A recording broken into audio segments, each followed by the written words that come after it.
शिक्षण, प्रश्नांची उत्तरे, कल्पना मांडणे असे अनेक कामे करू शकतो. म्हणजे तू सगळं काही करू शकतोस? नाही, माझ्याकडून चुकीची किंवा अपूर्ण माहिती मिळू शकते, म्हणून माझ्या उत्तरावर आंधळेपणाने विश्वास ठेवू नका. अगदी बरोबर. हे आहे साधन आहे. अंतिम निर्णय घेण्याची जबाबदारी माणसाची आहे. AI यात कसा उपयोग करू शकतो?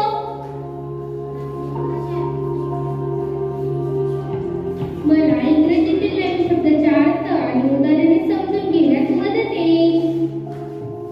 मला एखाद्या विषयावर प्रकल्पासाठी कल्पना मिळू शकतात. मला वाटतं तर गणपती विषय समजत असेल तर AI कडून सोप्या भाषेत स्पष्टीकरण मागू शकतो. आणि मला बोल तुला काय? मला अभ्यास करायचा कंटाळा आला की मी AI कडून अभ्यासाची वेळापत्रक करून घेईन. खूप छान. पण अभ्यास करणार कोण? AI नाही. AI आपल्याला दुसऱ्या टाकू शकतो, पण प्रयत्न आपल्याला करावे लागेल. AI स्वतः चांगला किंवा वाईट नाही, त्याचे वापर कसे केले जाते हे महत्त्वाचे आहे. AI हा आपला मित्र आहे, तो आपले काम सोपे करतो. पण चुकीचा वापर झाला तर तो धोका ठरू शकतो. तुम्ही मला वापरणार आहात की मी तुम्हाला?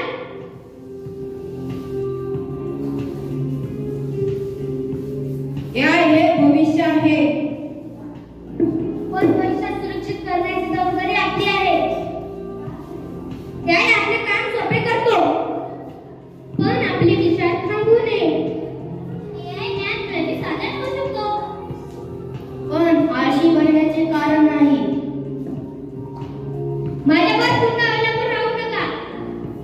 AI चा वापर करा विवेकाने, जबाबदारीने आणि सुरक्षितपणे.